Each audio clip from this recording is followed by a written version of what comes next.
today's news, Jevonte Wattley found unharmed, confirms police. Shooting incident in West End. Road Town Market Square to open on February 13th with vendors invited to submit applications. And Natural Resources Ministry to team up with the Royal Virgin Islands Police Force to enforce beach policy. Well, viewers, these and more stories when Twit 4 News return.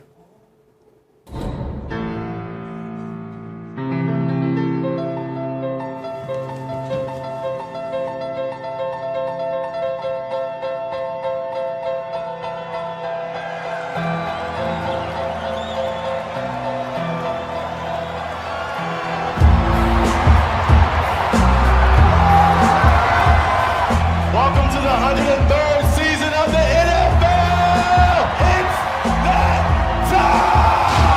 It's that time for the NFL playoffs every weekend with CCT Live, showing every game on CBS, NBC, ABC, and ESPN, including the Super Bowl. Sign up for CCT Live today. There's no game like this game! Don't worry about missing your favorite series, sports, news, and local programming. Come to CCT today and ask about our 1-month free trial to access over 80 channels. CCT Live. Bring it home. It feels good. Well, welcome viewers to the Friday, January 27th edition of Twit 4 News. I am Kamal Haynes, bringing you the latest out of the British Virgin Islands. Well, leading today's news, the Royal Virgin Islands Police Force has confirmed that 24-year-old King Garden Bay resident Jevonte Wattley has been found. Wattley was reportedly located this morning unharmed, according to a media statement by the police. The head of the Criminal Investigation Department Unit, Chief Inspector Israel Sargent, noted his appreciation to the public for the concern and responsiveness to the missing persons report. But the initial report by the police said Wattley did not return to his home after work on Wednesday night and also did not report to his workplace the following morning.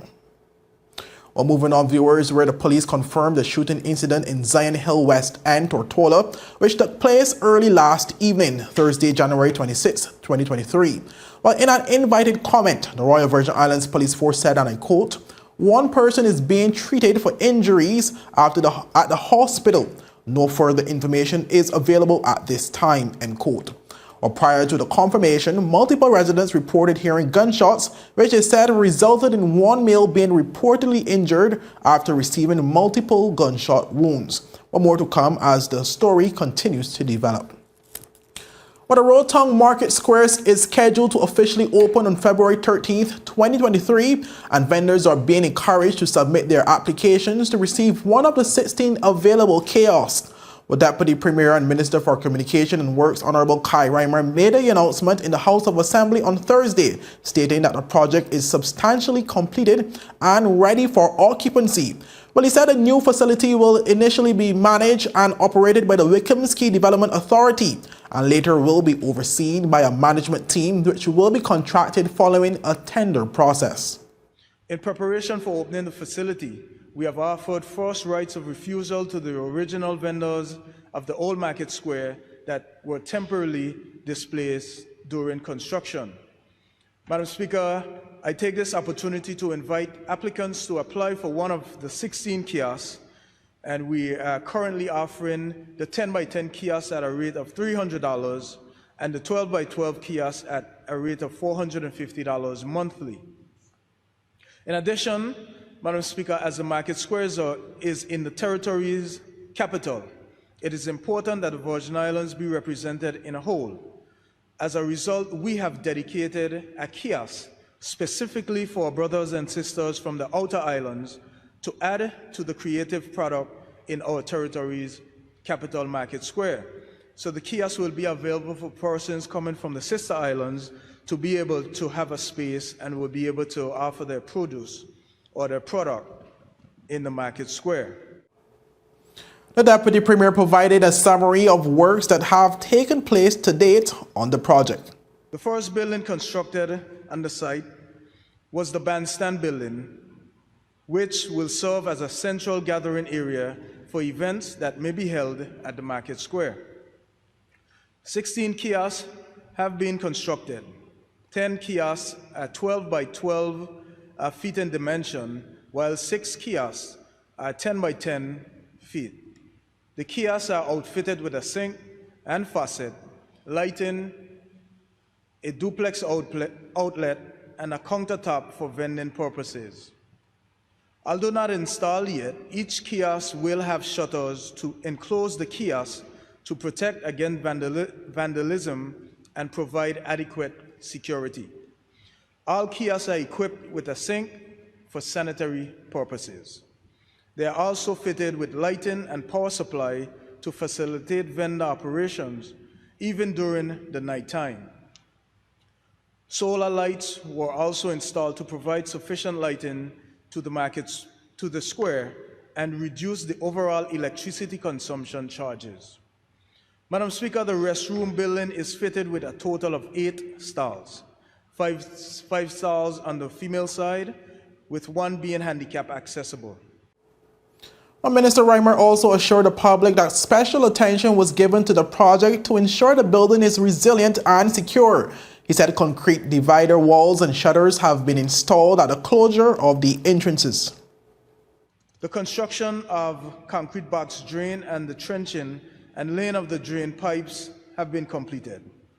Careful attention has been given to ensure that the market square has adequate drainage to ensure that areas remain a viable site for business operation during heavy rain events.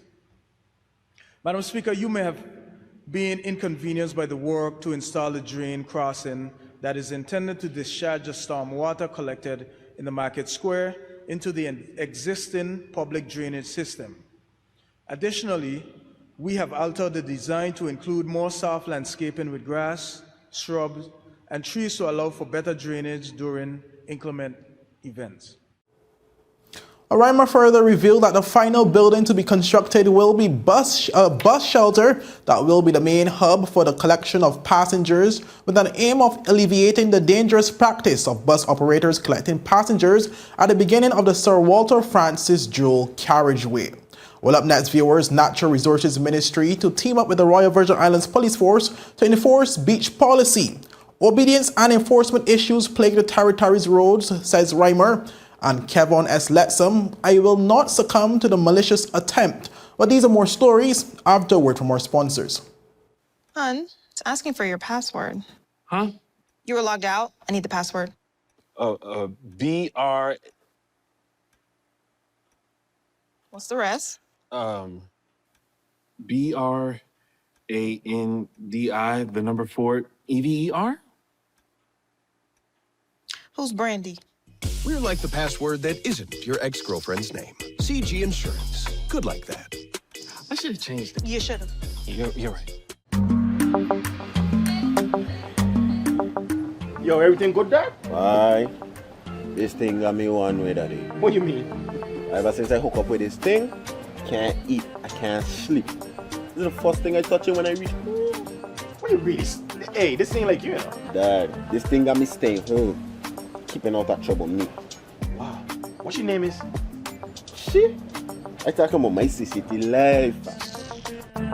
Don't worry about missing your favorite series, sports, news, and local programming. Come to CCT today and sign up for CCT Live to access over 80 channels. CCT Live.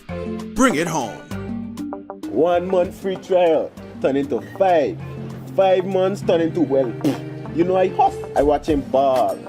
I been watching football. Dad, Nickelodeon, Paw Patrol. I am hooked. Hook, I tell you. So you're saying I can ask this cat any question? The cat is connected to the computer. You just type in the question, it will read his mind. There the answer comes.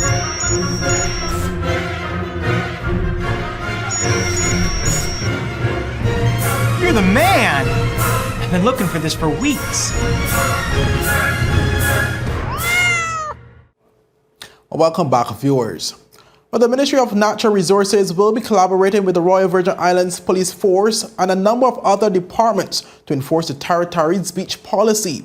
The Minister for Natural Resources, Honorable Melvin Turnbull, said the time has come where his ministry will no longer tolerate the actions of persons who continue to violate the Virgin Islands beach policy.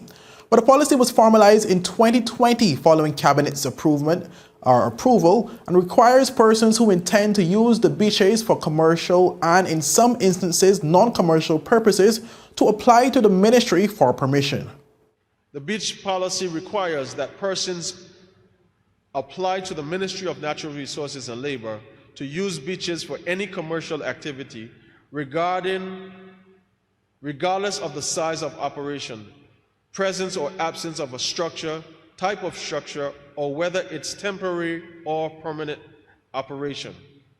This applies to all bars or restaurant operations, snack vending, souvenir crafting, beach chair rentals, water sport operations, other nature-based activities, hair braiding services, spa massages services, or any other activities involving the sale of goods and services at the beach. The policy, Madam Speaker, requires that the ministry's approval of non-commercial activities in cases where there would be groups larger than 50 persons, loudspeakers, or open fires. Madam Speaker, the requirement is that an application be filed or letter written to the Ministry of Natural Resources and Labor for approval, and then the patrons will have the opportunity to carry on their business or their activity. Well, Minister Turnbull also pointed to several examples of violations that have been observed over a period of time, with persons who he described as having no regard to the instructions within the beach policy. So the ministry is aware that many persons and organizations are carrying out commercial activities and non-commercial activities and events on beaches without the required permission. And in carrying out these activities, in addition to violating the beach policy, in many instances, persons are building structures on beach illegally and even squatting on the Crown's land. Persons are also operating without basic legal requirements such as a trade license, liquor license, and the food handler's license. In addition to requiring permission for the use outlined above, Madam Speaker, the beach policy sets out perimeters within which persons must operate to ensure protection of the beaches and the enjoyment for all users. For example, the policy states that no equipment or beach chairs should remain on the sandy areas of the beach unless they are in use. All items not in use must be immediately removed from the sandy area. And Madam Speaker, we've seen and observed on numerous occasions a direct violation on several of the beaches in the territory. Well, as it pertains to the approach of his ministry moving forward, Turnbull said all persons found in breach of the beach policy will be dealt with accordingly. The main purpose of my intervention is to warn all members of the public and commercial operators that the ministry will not continue to tolerate such blatant violations around beach use and management. The ministry will collaborate with the Royal Virgin Islands Police Force, the community partners, town and country planning department, trade department, attorney general's and other relevant authorities to uphold the beach policy and to enforce the applicable legislation.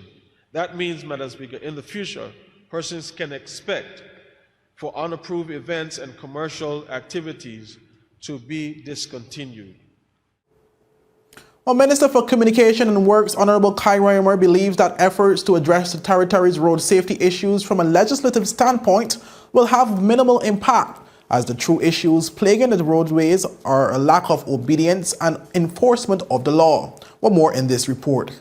You can take a horse to the water, but you can't make it drink. A proverb reflecting the views of Minister for Communications and Works Honorable Rymer as it relates to the adherence of Virgin Islanders to regulations on road use and safety. Rymer told Tola Radio, though he agrees that a revision of the existing law is necessary, the true issue lies in obedience and enforcement of whatever law is in place. Yeah, well, most definitely we need to continue to revise the laws. But most definitely laws, however, they're only as good as the people obeying the laws and those who are supposed to enforce it. So we have laws on the books, but if adhere to, no one is obeying them, it might as well there's nothing on the books. You could say we're going to increase the fines, you would ban them, you could do all manner of things, but then, then it comes down to who is studying the law or who is enforcing it, or if there's any enforcement at all. Reflecting on days gone by, Rymer specifically highlighted an apparent lapse in enforcement at the hands of the police, which has nurtured a disrespect within the community towards the use of the road. Yeah, once you hit the road, you're fearful because the police is somewhere around the corner, so you would always put on your helmet. Even back then, you get in your car, you would put on your seatbelt because you think you're going to get a ticket. You had police around the area. But I think that has gone out the door. He noted that to solve the issue, there must be a multifaceted approach. It should be a collaborative effort. We should consider educating the rider, the road users. That is important. And I'm not just speaking about young persons, I'm speaking about mature users of the road as well. Ultimately, Rymer urged members of the public to take responsibility for themselves on the territory's roadways. For 284 News, I am Jacques Wooding. Moving on, viewers, where in a recent statement, 7th District political aspirant Kevon S Lettsome sought to give his take on a recent article published on social media following his arrest and charge. For more on this report. In a recent statement, 7th District political aspirant and community leader Kevon S Lettsome has sought to give his take on a recent article published on social media announcing his arrest and charge. In the statement, Lettsome acknowledged his arrest and charge for allegedly uttering a forged document. Take a listen. Yesterday, I appeared in magistrate court to address a complaint of uttering a forged document. I am now happily at home with my family and looking forward to continuing to meet with the amazing people of the community I call home. I know the temptation to try matters before the court of public opinion is sometimes easiest, but I trust that the gracious people of these islands will allow this case, if there is one, to be tried before the court, where we prove my innocence. Though this is an unfortunate experience to endure, the opportunity to clear my name is an advantage that I look forward to, as I have not knowingly uttered and forged any documents. Also, I respect the press rights to report all matters before any court, but I find the angle taken by Guavaberry media to be irresponsible and politically driven, as they sought to link this unproven matter to the separation of First Caribbean Bank and I, and to cast a shadow on my prospective standing for general elections. There is no link in the two matters that resulted in the separation from where I used to work. Persons who have dealt with me personally or professionally on the job can speak to my great track record on delivering what the bank had to offer.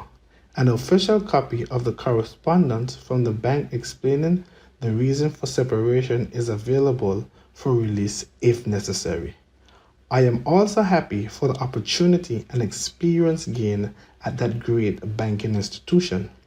The connection created in the freshman reporting is intended to deter me from representing the people of my community. I will not scramble to the malicious attack. I'm assuring you all that I will be vindicated when this matter is concluded before the courts, and I will keep my sight focused on the higher regards honor I chose to answer, which is to serve the people.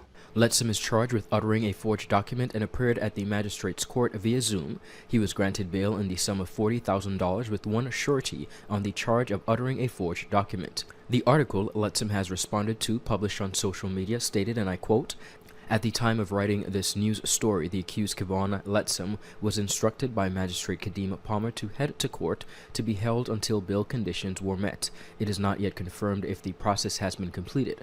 Valston Graham, who appeared as counsel for the accused, advised the court that his client had secured someone as surety for his bail. Other reports reaching our newsroom today also indicate and allege that Mr. Lettsome was released from his job, another popular banking institution, in March of 2022 under questionable circumstances." Well, up next, 28 educators undergo leadership training with HLSCC Institute of Education. Dr. Kedrick Pickering continues campaign Time to Reset. An international Soca Monarch competition cancelled. With these stories when 284 News return. Is business slow, cash flow down, hosting an upcoming event? We can help. Advertise with 284 Media and take your business or event to the next level by enhancing your present marketing and messaging strategies. Allow our team of experts to create a personalized ad that sets your business apart from all the rest. This could be your business or event. So, what are you waiting for? Contact our marketing team at 284media@cctbvi.com. Advertising with us works. That's out. That's 6. That's out.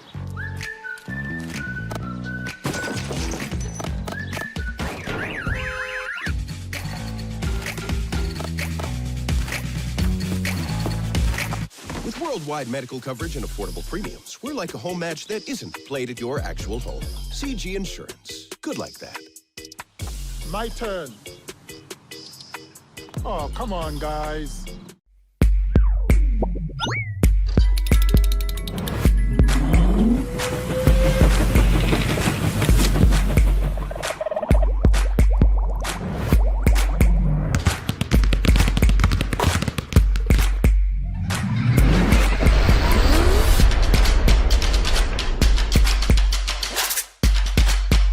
Freeze. Choose your mix. Choose your flavor.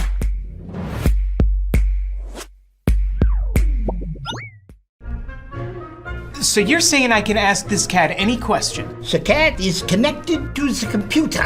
You just type in the question, it will read his mind. There the answer comes.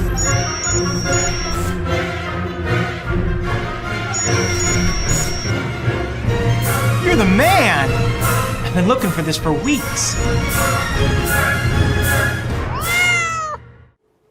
Well, welcome back, viewers. Well, on Wednesday, 18th January, educators throughout the public and private primary and secondary school sectors began an 8-month leadership training program with the HLSCC Community College Institute of Education in collaboration with the Ministry of Education. One more on this story. On Wednesday, 18th January, educators throughout the public and private primary and secondary school sectors began a 8-month leadership training program with the HLSCC Community College Institute of Education in collaboration with the Ministry of Education. The program, which is intended to support the transition to leadership for new principals and assistant principals and prepare future leaders for the ever-changing and complex roles of leadership in education, has been organized by the HLSCC Institute of Education in collaboration with the Ministry of Education. Director of the HLSCC Institute of Education, Dr. Sandy Harrigan Underhill, explained that the training program is a major and significant initiative designed to address leadership training gaps, build leadership capacity, and particularly to address succession planning within education. Director Underhill said, and I quote, "The training series promises to expose participants to skills, perspective, and behaviors of effective school leaders. The program will run from January to November in 2023 and will include face-to-face sessions once a week every month and will involve fieldwork and collaborative projects. Participants are expected to develop an e-portfolio to document their experience and to chronicle their expected growth and development as a leader." Dr. Underhill added, and I quote, "We are happy to report the overwhelming amount of interest in this initiative. We started the program at capacity with 28 educators consisting of both teachers and principals, either holding leadership positions throughout the public and private primary and secondary school sectors or aspiring leaders within education system. We have since had several requests from the public and private schools to join the program, including requests from our own HLSCC faculty as well." The director continued by saying, and I quote, "We are making every effort to accommodate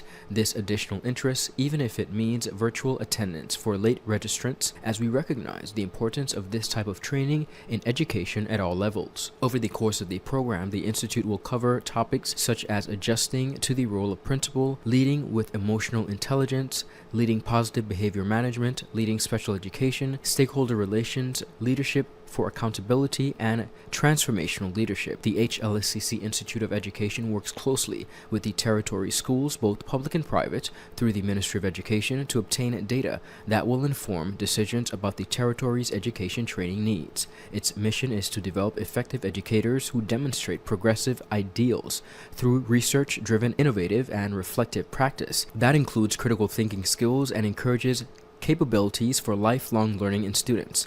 To learn more about the HLSCC Institute for Education, contact Dr. Sandy Harrigan Underhill via telephone number at 284-852-7039. For 284 News, Ron Grant. Well, Dr. Kedrick Pickering, former Deputy Premier and District 7 representative, on his quest for another opportunity to serve in the capacity of elected office, is continuing his campaign across the Virgin Islands, where the campaign under the slogan "Time to Rest" took to the 5th District in Hunter's Gut last evening. By my own account, this is the 7th public meeting that I've held by myself throughout the territory of the Virgin Islands. And the questions might be asked why I continue to do it on my own. There are any number of reasons we could give for that, but the most important one that I want to tell you is because I have the courage of my convictions. I'm prepared to stand up to fight for what I believe in, and I believe in this country, and I believe in doing my part to help our country. I think all of us can agree that our country is going through a difficult time. All of us can agree. Well, viewers, that slogan was "Time to Reset." Well, Pickering adamantly stated that there has to be an election and questioned why is it so quiet when an election is due. He also employed residents to be careful what they wish for.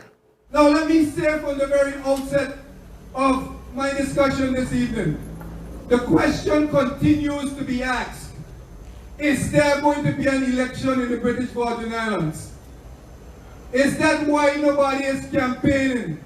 Why is it so quiet when an election is due in 3 months and nobody is saying anything? And people are asking the question, is there going to be an election? There has to be an election. Let me make that clear. There has to be an election. The only way there cannot be an election is if the United Kingdom government, through an act of parliament that is sitting over our head, suspends our constitution. And I've gone to great pains throughout this country to tell our people and to warn you, do not allow the United Kingdom to suspend our constitution and take over our country. We will all live to regret it. Well, additionally, Pickering lamented that the country is in a crisis and we must do what is necessary to get back on track. The issues and the problems facing our country, they are huge, they are large. But a wise man says you never waste a crisis. And so we must do what is necessary within the crisis that our country now faces to fix it. Because I sincerely believe, as I stand here this evening, and the reason why I've been out there campaigning and explaining is because I believe in the future of this country. I believe in the future that our people can build. All those persons who have made this country home, who have contributed to it, and who love this country, I believe that all of us working together can build a great little nation that I envision for this country. Well, viewers, that's all we have for today's news roundup. But before we go, we just have a little regional story where there will be no international Soca Monarch competition this year, and the highly anticipated staple event on Trinidad and Tobago's Carnival calendar has been cancelled voluntarily for the first time in 3 decades after the government of the Trinidad and Tobago refused to issue the $10 million funding to the event's promoters. Well, that's all we have for today's news roundup, viewers. Be sure to follow us for daily news updates at 284media.com and like us on Facebook at 284media and 284BVI on Instagram and Twitter. I'm Kamal Haynes. Have a safe and enjoyable weekend. Bye-bye. So you're saying I can ask this cat any question? The cat is connected to the computer. You just type in the question, it will read his mind. There the answer comes.